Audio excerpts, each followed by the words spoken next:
I've got my lucky jacket on tonight that we wore. I know you guys appreciate the touch.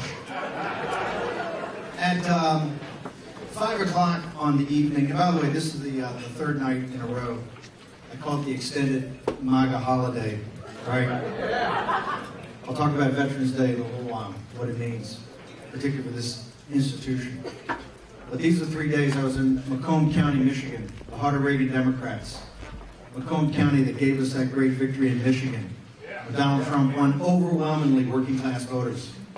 Last night in New Hampshire, at the place that the Trump campaign really kicked off in April of 2014, when he really, first cattle call, when he was up there standing up against guys who've been planning on running for president for a long time.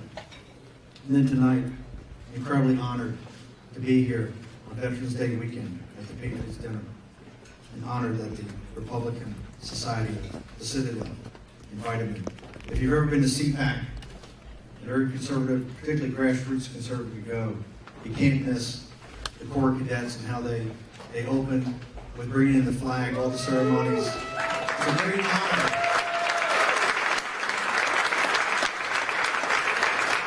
You can't imagine how these guys represent you. It's incredible. So squared away. At 5 o'clock on the 8th, I'll take you back a year, Jared Kushner and I were on the, in what we call the crack den, which was this beat up place on the 6th floor. We had this data center, no heat, no paint, a chip floor. And we got the first of the, we got the first exit polls, okay, from the opposition party, right?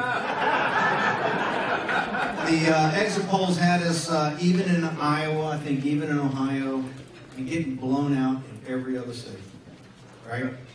Jared had the good common sense to call, I think it was Matt Drudge, called Drudge, and Drudge said, just call the media, don't pay attention to it, right? They're wrong.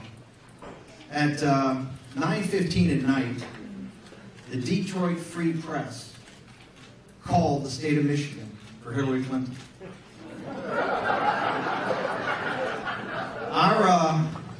Our analysis and our data center was very rudimentary, as most of the Trump campaign was. But we were feeling very good about Michigan, but they called it, right, on their model. At 10:36, the Associated Press called Ohio for Donald J. Trump. At 10:50, Associated Press called Florida for Donald J. Trump. At 11:11, AP called the great state of North Carolina for Donald J. Trump. At 12:02 a.m. on the morning of the 9th, the Associated Press called Iowa for Donald J. Trump. And at 12:15 in the morning, 13 minutes later, the Detroit Free Press, God bless them,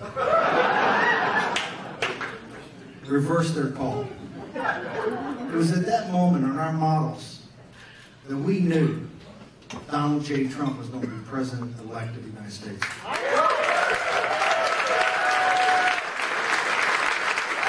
And while I had the opposition party, while I had the corporate media got it wrong, their algorithms were right for what they thought the makeup of the voters were going to be. They hadn't thought of Macomb County, they hadn't thought of Western Michigan, and they hadn't thought of places all over this country with working class people, the backbone of this country, that finally came out and had not come out since Ronald Reagan to vote for a Republican candidate. At 1:35, the Associated Press called Pennsylvania for Donald J. Trump. The graveyard of Republican campaigns, and we were told for day one, no Republican could win. At 12:29 a.m., Associated Press called Wisconsin. And 60 seconds later, the Associated Press called the entire election for Donald J. Trump.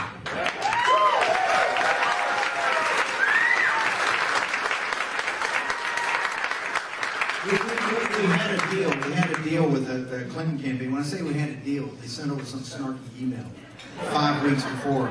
That genius Robbie Mook every day.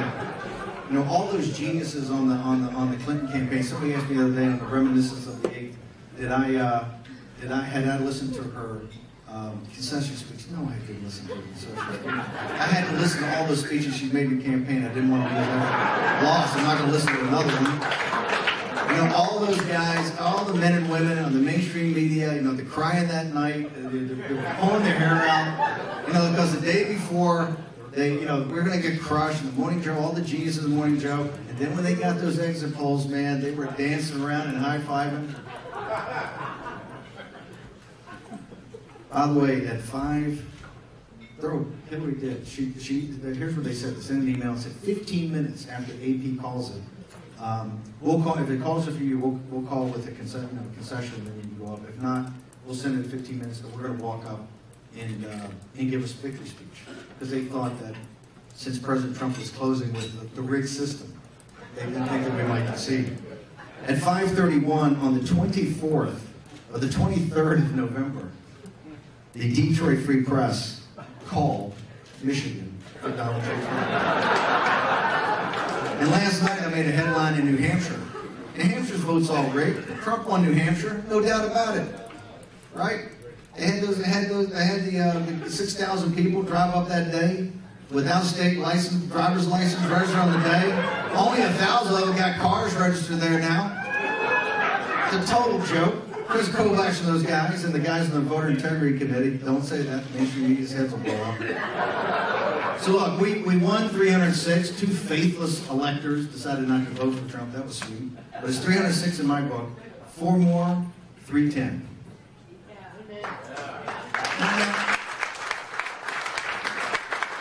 The important question is, how did we do it, and what does it mean? Okay, so when I came in CEO on the 13th, after a New York Times story said the campaign was falling apart, all this bad stuff was Maggie Haberman and the New York Times was wanted to do.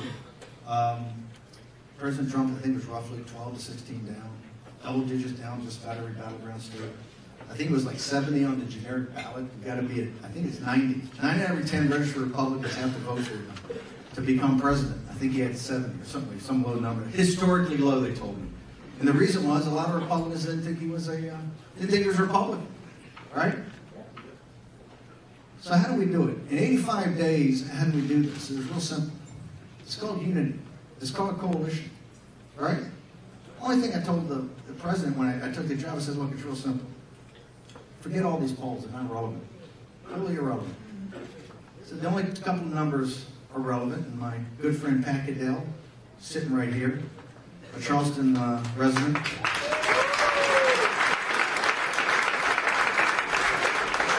One of the great political thinkers around, even though he's a Democrat.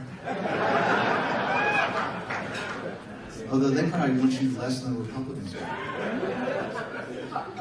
The 2 numbers Pat always said is the most important was right track, wrong track. 2/3 of the country thought we're on the wrong track, 1/3 the right track. And 75% of the American citizens thought our country was in decline. I said, that's it right there. It's a whole campaign. You're going to paint her. We're just going to focus, focus, focus. Real simple. She's the tribune, the standard bearer for a corrupt and incompetent elite. And you are the tribune for change, the agent of change. Right? All we have to do is give people permission to vote for you as an agent of change. And we're going to run the tables on them. He said, what? He said, how do what's your odds of winning this thing? I said, 100% metaphysical certitude. Right? On that Monday, right, after Brother Manafort and some other folks had left, right, a group of beauties. My buddy Corey was with me last night in New Hampshire, so we had Corey up to the thing. Corey's a good man. Corey up to the convention, and then an interregnum, as we call it, and then the mid-August shift. But with 85 days to go, first call I made was to Reince Priebus and the folks at the RNC. I'd only met Reince once for a couple of minutes at the Breitbart Embassy in Capitol Hill to shake his hand during a Tea Party thing. I said, Reince, I don't know you very well, except what I read on the pages of Breitbart where we light you up every day. I said, but you got to get on the train and get up here. You got to bring Katie Walsh and Sean Spicer and your whole team. I need op research. I need, rapid response. We got to get it all. We got to go. It was a coalition, I'm a populist and I'm an economic nationalist, and I'm proud of it, right? And we were only going to win with libertarians and limited government conservatives and establishment folks, okay? Because God bless President Bush 41, and I have tremendous respect for him as a man, as a person who served in World War II, as a politician. But I got to tell you, it does not set well with me when you say it's better to vote for Hillary Clinton than Donald J. Trump. It's just a totally, you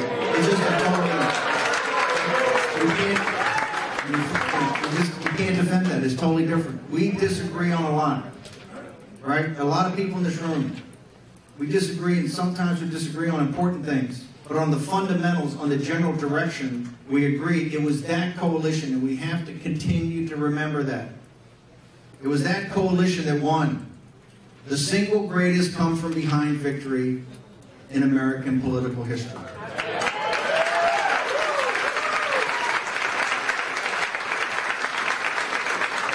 We had the greatest candidate. We had the best message, right? They raised, I think, $2.2 billion. I think we raised $600 million. We had no TV ads up. But what we had was the understanding that we had what in the digital age is the most important thing. We had a candidate with total authenticity versus a complete phony. Right? Here's what a phony is. She just wrote another 900-page book. Right?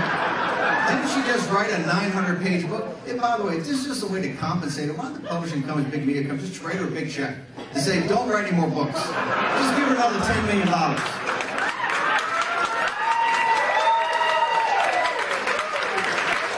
And what was it? I think it was what happened? What happened? Ma'am, with all due respect, and I really mean this, what happened? You got your ass kicked.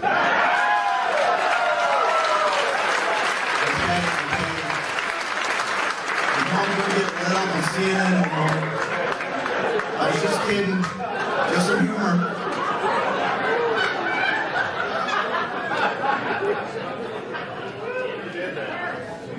It was a coalition, right?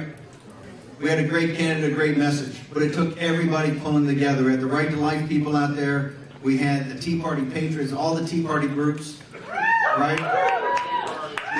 We had the Catholic vote guys, the value voters, the Family Research Council. Everybody could go ring a doorbell.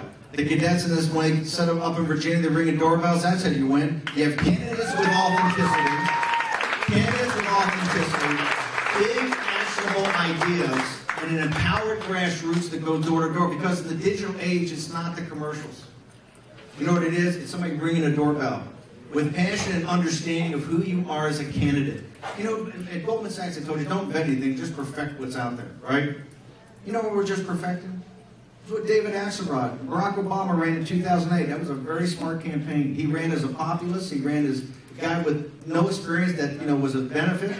And they had empowered grassroots in high technology. That's what won the Trump campaign in 2016. And it's what can win going forward. Now, here's one of the problems. After we won with the coalition, we get to Washington, D.C., we have not learned how to govern as a coalition, right? The Republican establishment and the donors, most of whom are never Trumpers, right? I hate to bring up such a brutal fact. You detest the guy, but let me tell you something, you're never Trumpers, okay?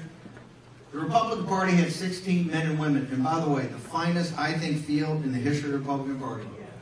The quality of those folks, Dr. Ben Carson, Rand Paul, Governor Chris Christie, Jeb Bush, Marco Rubio, Carly Fiorina, just go on and on, 16 people. And these were quality folks, right? Trump cut through that as a scythe through grass. On a handful of issues, right? Illegal immigration being one of them. Bringing jobs back to this country. Not the kind of thing you heard all the time from the Republican establishment. But what resonated, and you can tell in those massive rallies, resonated with working men and women throughout this country. Right? That's what won. It was Trump's message and how he connected how you connected to working class people. And by the way, as good and solid and decent as all those folks were, and as good as the Republican Party was to build those up over many, many years, and all the public service they had done, there's not one of those people that could have beaten the Clinton machine and Hillary Clinton.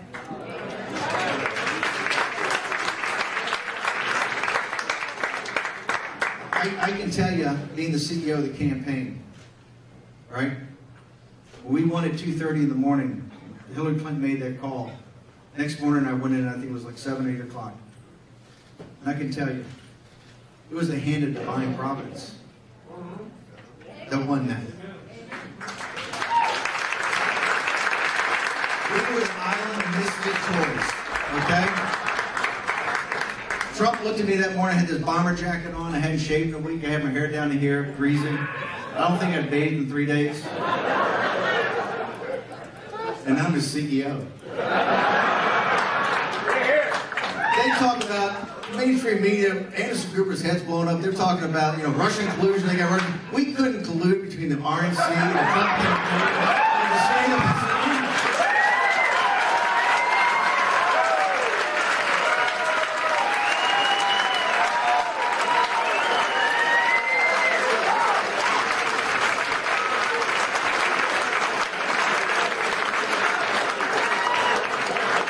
Hey, Don Lemon, collude that. I love you guys. That's what I teach you. I love you guys. You know that. There's so many good cry runs down there. They're running, you know, white nationalist, supremacist Bannon. That's Citadel. Talking to hotheads down in South Carolina. Charleston, no less.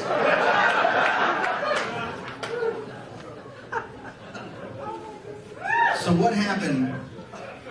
You know, how do we get here 9 or 10 months when President Trump's trying to execute on this agenda? By the way, it's a tough agenda, right? There's two very important things happened in the last 10 days, right?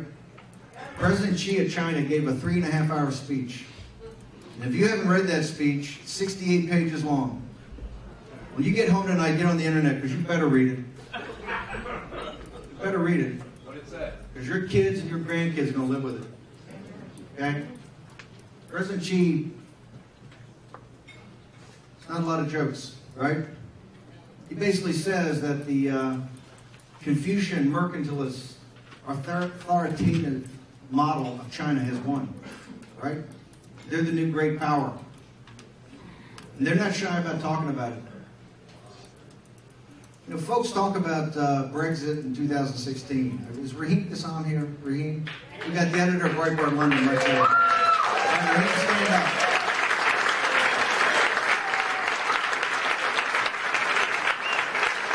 We started Breitbart London back in 2013 because we thought something was going on in Europe. We could see this United Kingdom Independent Party. Nigel Farage, and I said, you know, that thing looks like a professionally run Tea Party. We're going to see what's going on over there. We got Raheem and some guys from the Daily Telegraph and set it up. And we kind of hit it every mark going down there. Right? We actually moved our radio show at Sirius XM over there for 2 weeks. And we have a whole Breitbart vertical, Breitbart London vertical, every day. Right?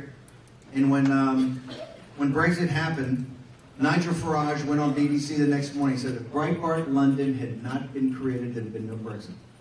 We didn't have a media outlet. We didn't have a platform to tell our story. But here's the point, is that Brexit was the canary in the mine shaft. Right, by the way, I got to tell you one mainstream media thing. You know, Trump, you know, you guys are rubes and, you know, hobbits and deplorables. This is a whole room full of deplorables. I can feel it. I came down to Citadel and did the Patriot Day dinner speech, and a Trump rally broke out.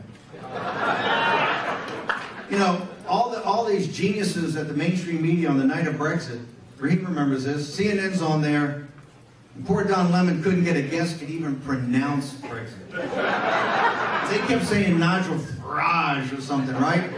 Couldn't even pronounce it. All these people know so much. But Governor Bryan down in Mississippi had a rally, and we had Nigel Farage introduce Donald Trump, and there's 10,000 people down there, and they're yelling and screaming. And the next morning in Morning Joe, they go, boy, what a bunch of idiots. They had a guy from England open for Trump, and clearly nobody knew him. I said, did you see the standing ovation for Nigel? Heck, we took him down to Judge Moore down to Fairhope, Alabama, in a barn with sawdust on it. And every guy in there, bib overalls, big hats, knew Nigel Farage. Why is that? Because the working class people, middle class people and his folks are serious about what this country, where this country's going. And they will go to Breitbart London, and they will read about what's happening. They understand Brexit. They understand that those citizens over there try to take their country back, right? And the establishment every day right now is fighting them, right? They're not going to give you can vote it, they're not going to give you your country back. You've got to take it back.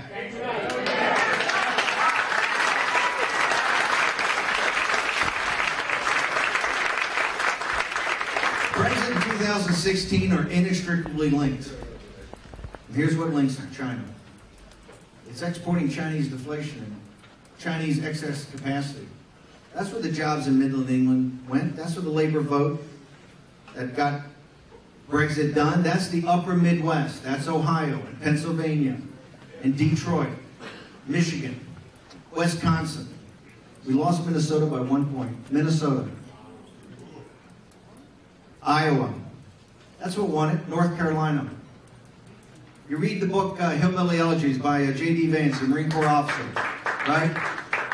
Magnificent book, you ought to read it. It's the sociological underpinnings of the Trump revolution. It's told through the story of a family, right? J.D. pointed me to a couple of studies. Those studies from MIT and Harvard. What do they show? A direct correlation between the factories that went to Asia, the jobs they took with them, and the opioid crisis among the workers left behind. Folks, we have a culture and a society that is just about to go into free fall, right? You go through the industrial heartland of this country, it's been gutted, okay? And that's not the second law of thermodynamics. That's not any law of physics that did that. That's human agency. That is us. We allowed that to happen, right? Those jobs were shipped over to Asia. Those workers were left behind. And a lot of people in Silicon Valley, on Wall Street, in Hollywood, in the imperial capital of America, Washington, D.C., made an awful lot of money. The ascendant economy in this country took off. And the descendant economy got left behind without a fare thee well. And it's that anger. And by the way, they ought to be angry, right? If you're not angry about that, then you're not an American. Bernie Sanders guys are angry about it. And I got to tell you, 16% of Sanders guys voted for us in some of the key districts. Trust me, mainstream media, there's an awful lot of guys on the Sanders side that are going to be coming and voting for us in 2020.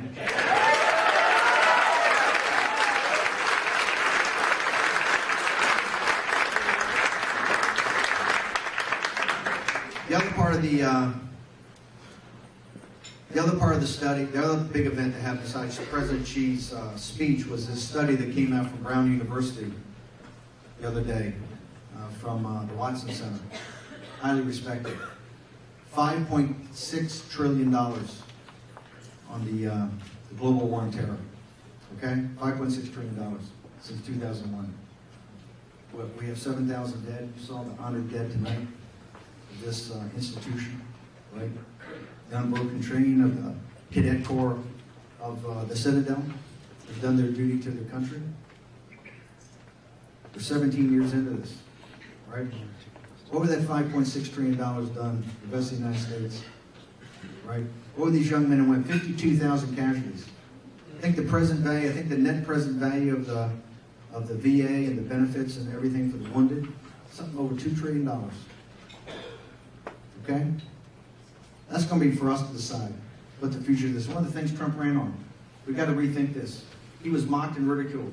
When he first got there, there's a system called the rules-based international liberal post-war order, right? It's a series of trade deals, commercial relationships, capital markets, stretching from the European Union through the Persian Gulf, through the Straits of Malacca, South China Sea, all the way up to the Northwest Pacific, right?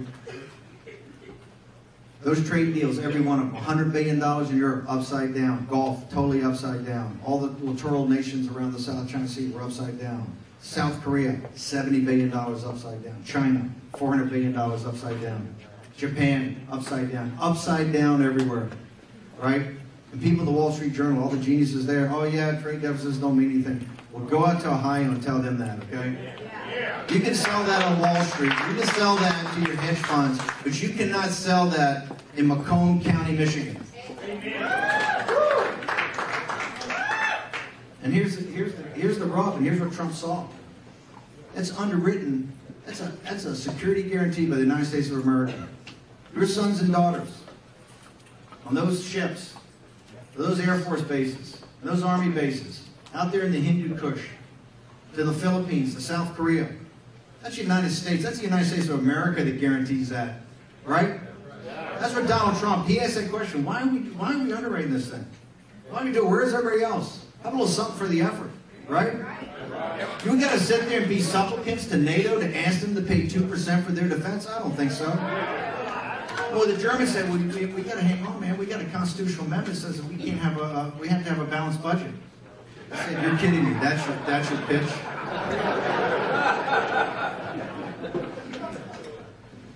This is how great powers collapse, right? It's unlimited commitment, right? From the people that get the least benefit from it. All those factories and jobs left, what are they to do? Have service jobs? And then have the kids, sons and daughters go in the military? And they'll go in the military, the most patriotic people, most decent people.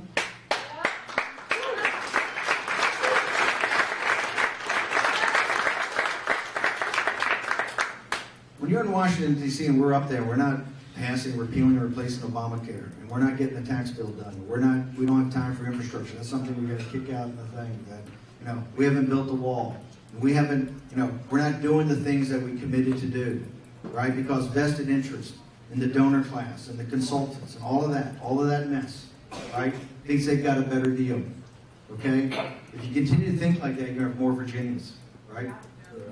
This is about winning, okay? This is about victory. Mitch McConnell's all big shot, big talk, guys that win make policy. Hey, Mitch, no offense, dude, okay? The senator from Wisconsin, Missouri, and North Carolina was brought across the finish line by Donald J. Trump. You wouldn't have your job when sitting there pontificating and handing out all that money to those consultants that come after us every day, day in and day out. And by the way, I don't mind it. Bring it. Okay? You wouldn't even have that job, Mitch, if it wasn't for Donald J. Trump. And the deplorables. Okay? And by the way, you're going to see something. I think it'll either come up tonight, I think it'll come up tomorrow morning on mainstream media. Right? I went through the Trump wars of all the allegations and everything like that. I was there on Billy Bush weekend. When that video came out, right, the next day we put our video up that night, Next morning, guys, we're sitting up there in the residence, they're going around the thing with, certain politicians and certain people from the RNC, Reince Priebus. I love Reince. He's actually a very good friend. He's a great man, good partner. And of course, Trump's a percentage player, which 20%, 40%, everything like that. Came around to me. What do you think? 100% metaphysical certitude we're going to win. Right? He goes, I don't want to hear that crap. He goes, not today. Don't tell me what it is. I said 100%. Just stick to the message. That's his talk. It's locker room talk. Right? These people want their country back. They think their country's being destroyed. And they know the country's gone if Hillary Clinton gets in. They take the House, the Senate, the Supreme Court. It's gone forever. And they're prepared to fight for you. These folks down here know. Lieutenant Governor Bryant, Catherine Templeton, they know. Politicians here. Campaigns, you got to have the logistics and the strategy and all that stuff. You got to get that right. If you don't get that right, you're not going to get close. But every campaign, I've never worked on a campaign in my life. Never been in a campaign office. I can tell you one thing. It's like the military. It comes down to one or two decisions. You make the right decision, leads on to victory. You make the wrong decision, leads on to defeat. That's why they say Hillary Clinton's so smart. I don't think she's so smart. She can't make a decision when the moment counts. That's smart. Right? When the pressure's on, I'll guarantee you she will make the wrong decision. That's why I knew we'd beat her. I knew she was going to make bad decisions. And Donald J. Trump makes smart decisions. Yes. Donald J. Trump said, I'm going to go in the elevator and go out and see the deplorables out on 5th Avenue. I said, let's have a rally. Let's go to the Hill and get 1,000 hammerheads and red hats, right? Get the deplorables there. I did as kind of a insurance policy on that Friday afternoon when the video came out, arranged for the women who the sexual predator Bill Clinton, right, had attacked throughout his life, and had them come to St. Louis where the debate was. Right? Yeah, because I want to make a big contrast. Because mainstream media never did it, never really compared and contrast, right? This was Donald Trump's talk, locker room talk, which he admitted was locker room talk, right? Versus Bill Clinton's actions, right? His actions as a sexual predator, right? By the way, President Clinton lawyers, my name's Stephen K. Bannon. You can track me down anytime. I want discovery in that lawsuit, brother. We also brought another victim. It was a rape victim, like an 11-year-old girl at the time. She was a woman in her 60s. Hillary Clinton had defended the rapist, right? And trashed her. And she wanted her day. You know what those folks wanted? They were working class people. In the mainstream media.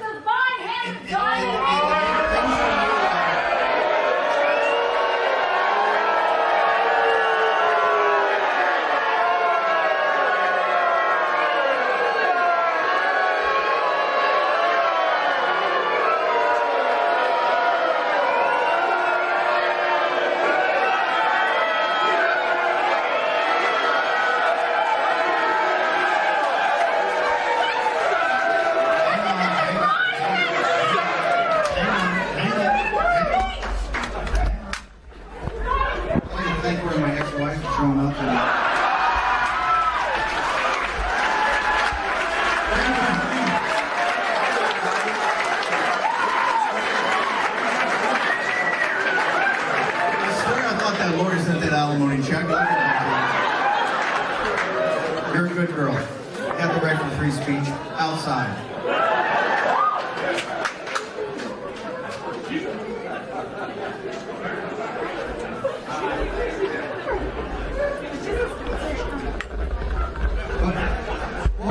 What we have to show folks now is we can get things done, right?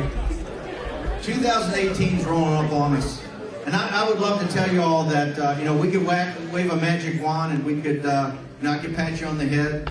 President Trump could. It's all going to be better. Okay?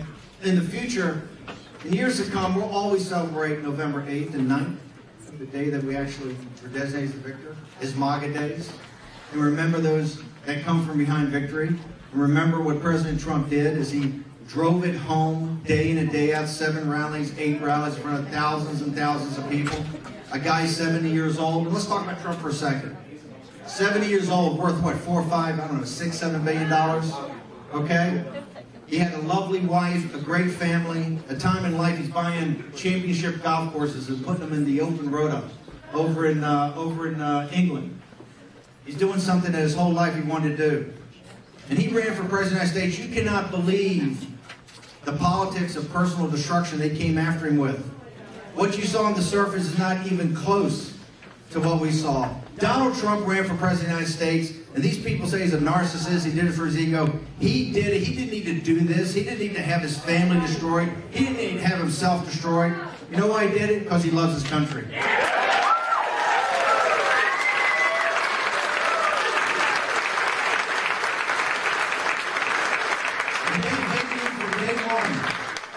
They didn't think it was legitimate when he ran it. They didn't think it was legitimate when he won. And what they've tried to do from day one is nullify this election. Nullification. Okay? And that's on us. Okay? This is coming down to one very simple thing.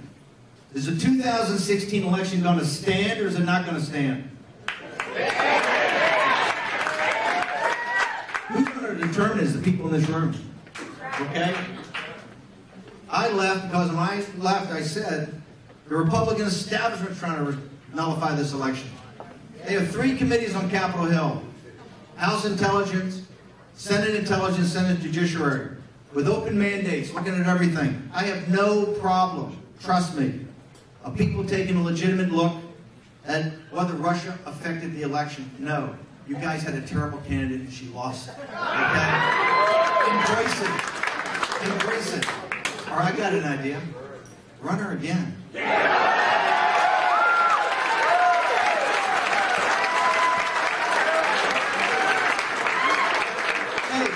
let's get the glass ceiling. Come on.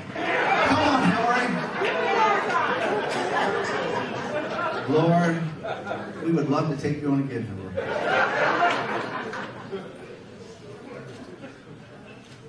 We have to stop this nullification process.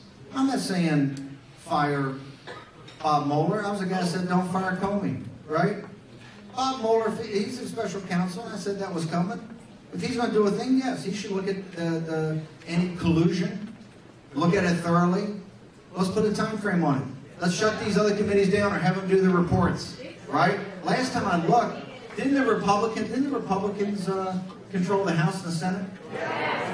If Hillary Clinton had won, would Chuck Schumer and Nancy Pelosi have 3 committees up there investigating her? By the way, doesn't Adam Schiff, like right now, run the House Intel thing, and Mark Warner, who happens to be running for President of the United States in 2020, runs the Senate Intel? Do you think that Nancy Pelosi and Chuck Schumer would allow that to happen? No. You know why? They're serious people. Right? That's one of the many bones I got to pick with Mitch McConnell. Okay, I don't hear you happy talk. Right? You set a time limit on it, tell them what time they got, how much money, and then shut it down. Every day they don't, every day they don't, every day they don't, and shit comes out of these leaks. They're telling you what they think. Now, on Billy Bush weekend, when the president waved it off and got focused and went to, I think it was St. Louis. The second debate I thought was his best debate, the town hall. Thought he was pretty dominant, did a great job, right?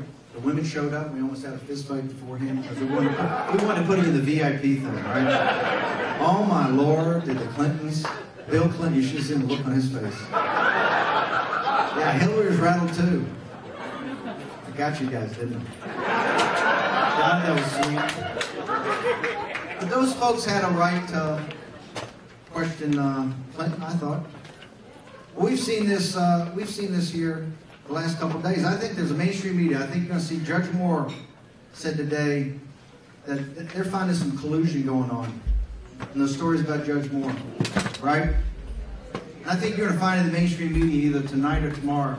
I think there's going to be some pretty interesting stories about how that information got dropped and who paid for it and who weaponized it, right? Is it just a coincidence that the Bezos, Amazon, Washington Post did the Billy Bush hit, and they did the hit on Judge Moore? Yeah, just a complete random thing in the universe, right? So I think you'll see tomorrow. Look, like with Donald Trump, I said, when I stand with a man, I stand with him, right? And I told Trump that day, you got a 100% chance. Just focus on what's important. Until I see additional evidence on Judge Moore, I'm standing with him.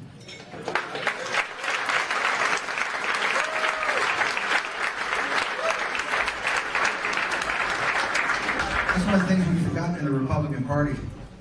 Too many politicians are intimidated by those guys. Right? They're intimidated by that. If I got a superpower at all, is that I do not give a good damn about what you think.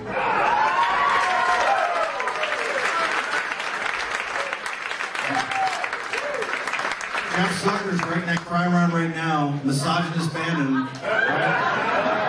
Well, here's what a misogynist is. My oldest daughter is a graduate of the United States Military Academy at West Point, and she served as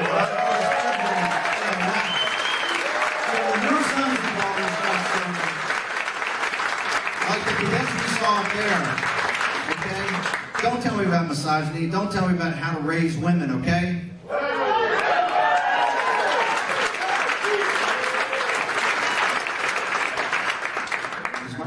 be after.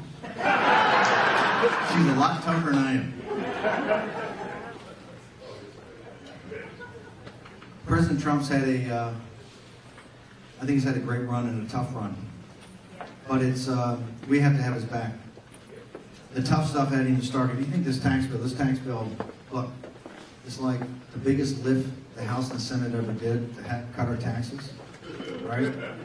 If that's the biggest lift you got to do, guys, when you couldn't repeal and replace Obamacare, somebody's got to get focused. Mitch McConnell said, some article the other day said, how effective is Bannon? You look at all this great stuff Mitch McConnell's doing. They're working 6 days a week. They're going to work over Thanksgiving. They passed the budget. They got this tax thing out there. Note to self, it all started when we started getting Mitch's grill. That's the only thing they understand. The only thing they understand is the hammer. This country's in a tough fix. Go back and read. Cheese. Read all 68 pages. Read all 68 pages and think about it. Right? Think about what those 10-year-olds, you go home tonight, either your kids or your grandkids, 40 years from now, when they're having the Patriots Day dinner, what this country's going to be. And I'm a big believer in the cycles of history theory called turnings.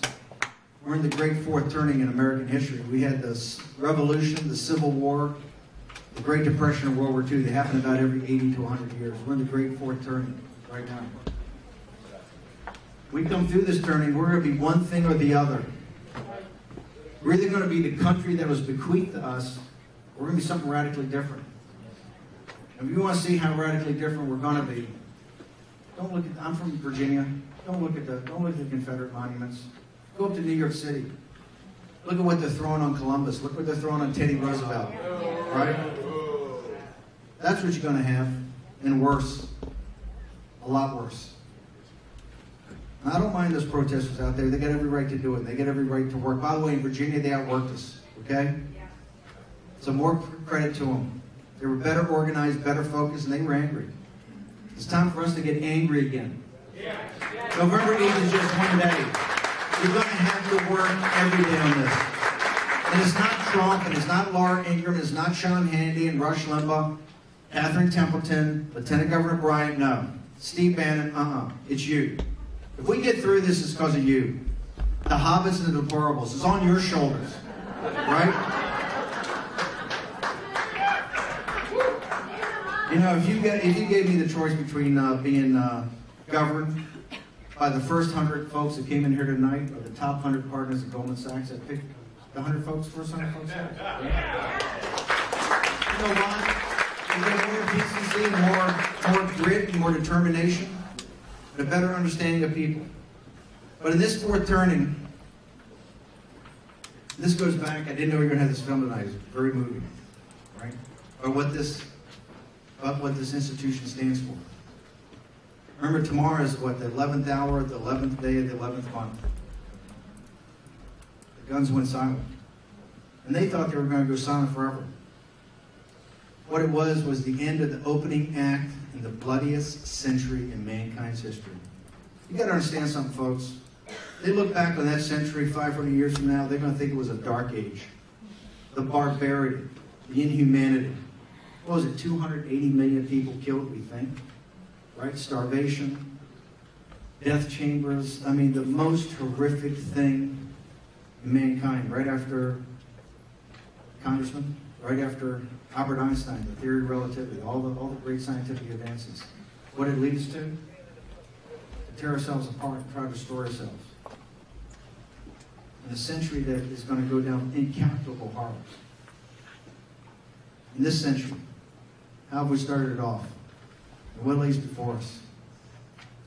Edmund Burke, the great conservative philosopher, had this thing called Burke's Compact, that we owe as much to those that came before as we do to future generations. We're just here in a period of time.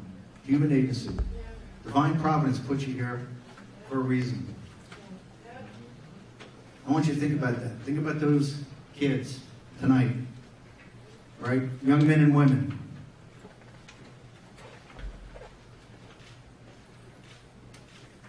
What would they say about us? There was the hurricane, they had a study that came out a couple of weeks ago, I think it was one in Houston.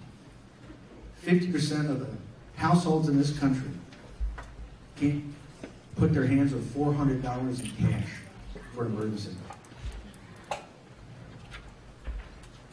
You think the Revolution, Civil War, World War II, these kids, think they died for that? That's a question we got to ask ourselves. That's the standard we have to hold ourselves to. All this nonsense in Washington's got to stop. They say, Bannon, you're too angry. You're angry all the time. You're damn right I'm angry. This has got to stop. And Mitch McConnell's got to go. Thank you very much. We will make America great again.